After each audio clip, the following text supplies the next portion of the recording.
time for Get in the Cage, our flagship segment in which film star Nicolas Cage sits down with a fellow actor to discuss the craft and future projects. So please join me in welcoming Nicolas Cage and Nicolas Cage.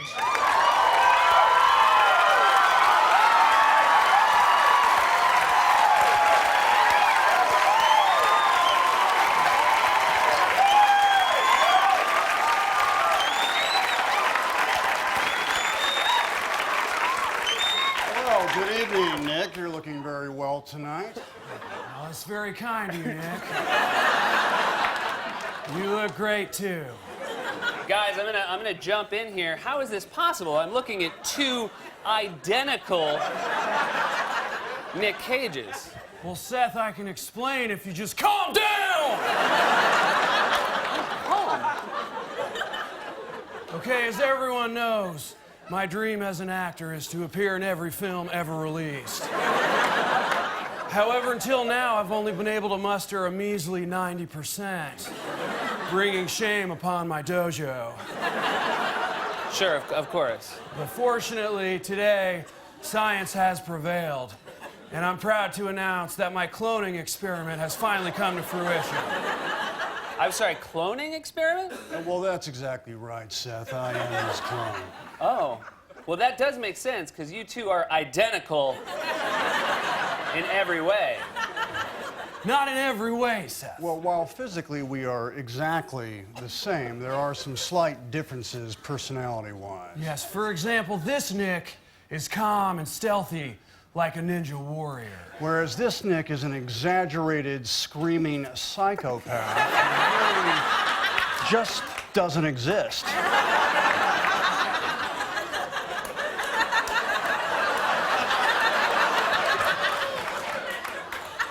That's high praise.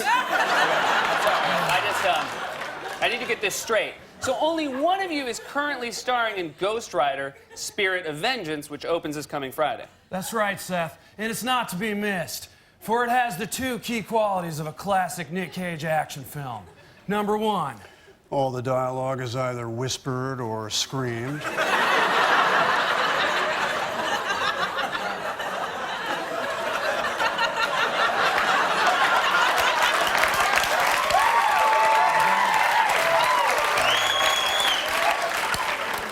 and of course, number two, Everything in the movie is on fire. Wow, I have to say, it sounds great. hey, you mind your manners, hair gel. Now let's just calm down, Nick. Let's do our self-esteem exercises where we pay each other compliments. All right, very well, I'll begin. Nick, I love your charisma. Nick, I love your lion's heart. Nick, I love your sense of humor. Dry and marbled like a quality beefsteak. No A1 sauce required for this jester, for the tangy flavor rises from within. Also, I love your scent, musky and masculine, like that of a silverback gorilla in a form-fitting leather jacket.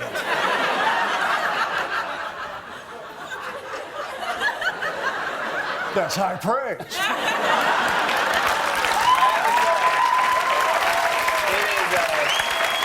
It's just great how much you guys support each other. Well, it's easy to support a man with the rugged, smoky features of a cunning cigar store Indian, and eyes that sparkle and pierce the hearts of women, both old and middle-aged alike.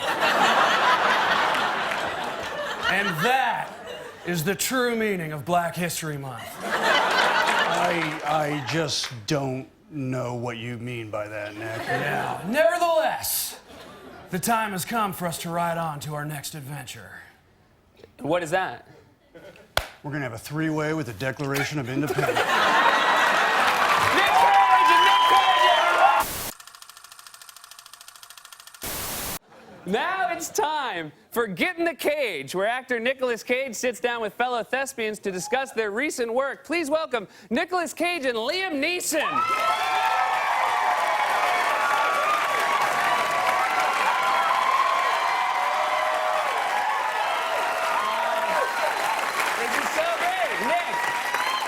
Thank you so much for coming. Oh, it's an honor to be here with the great Nick Cage. That's very kind of you, Liam. Now, you're in the upcoming film Battleship, a movie in which robot aliens invade Earth from the ocean. Yep, that's right. So I guess my first question is, how am I not in that movie? It has both the classic elements I look for in a Nick Cage film.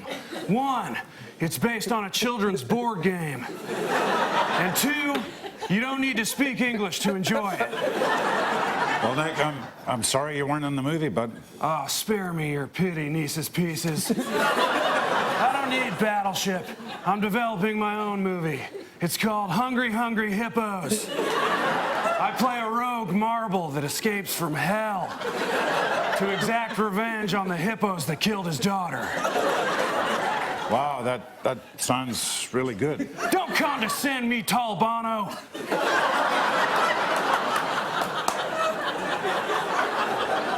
You know I envy your work. Earlier this year, you starred in The Gray, a movie about a man fighting off a pack of ravenous wolves with his bare hands, a.k.a. the Nick Cage story. I'm sorry, Seth, is there a question I'm supposed to ask? No, you're just kind of let him talk. You've also played characters named Ra's al Ghul and Qui-Gon Jinn, which of course are the names of two of my 3 testicles.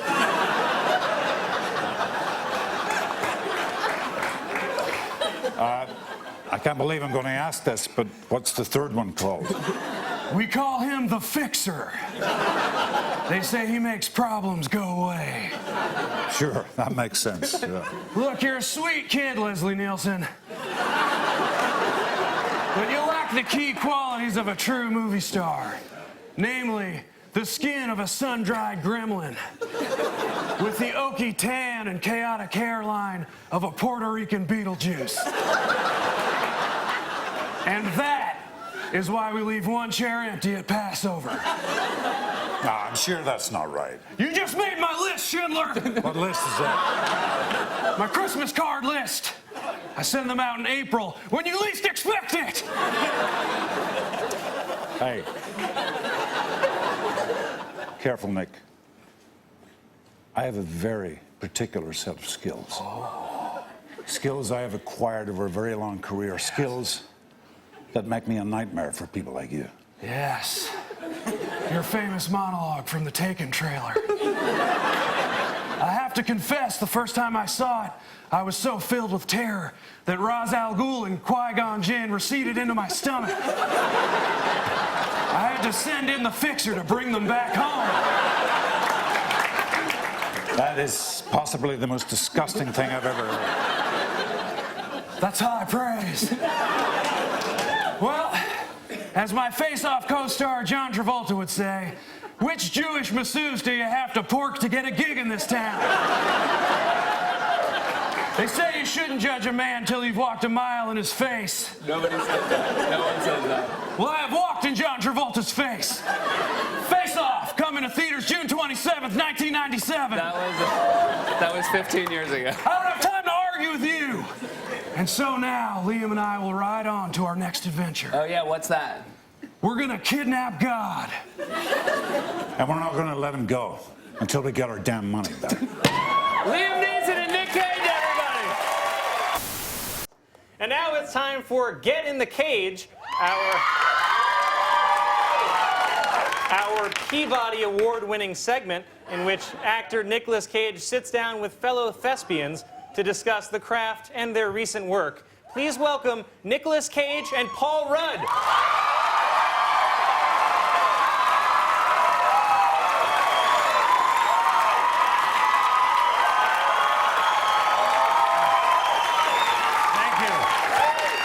Thank you. Thank you. You know, anyone who knows me knows I love the craft. So it's really an honor to sit here and talk shop with the great Nicolas Cage. Well, it's very kind of you, Paul. But the pleasure is all mine. Now, you're currently preparing to film a movie called Ant-Man about a brilliant thief who uses his superpowers to shrink down and communicate with bugs. Yeah, that's right. Yes. So I guess my first question is, how am I not in that movie? It sounds like it has all the classic elements of a Nick Cage film. 1, hot lunches served daily. And 2, in between meals, soups were provided. Well, I'm sure you would have made a great Ant-Man. Of course I would. I was born to play a superhero. I have my own natural super suit. A thick, downy layer of coarse body hair. Impermeable to bullets. It's like a barbed wire electric fence wrapped around a deranged water bison. I don't know how to respond to that. Yeah, I don't think it really matters. Seth, my old friend. Wow, you look so youthful. So it's true what they say. You found the Holy Grail. The cup of eternal youth long sought by my father, Indiana Jones. Actually, my name's Colin. Don't correct me, haircut!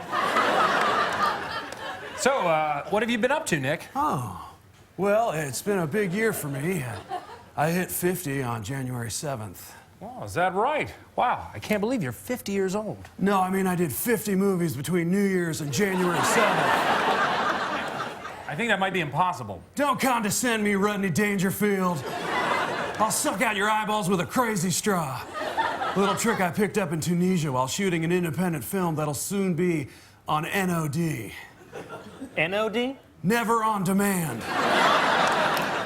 Well, I can't wait to see it. Don't sass me, clueless.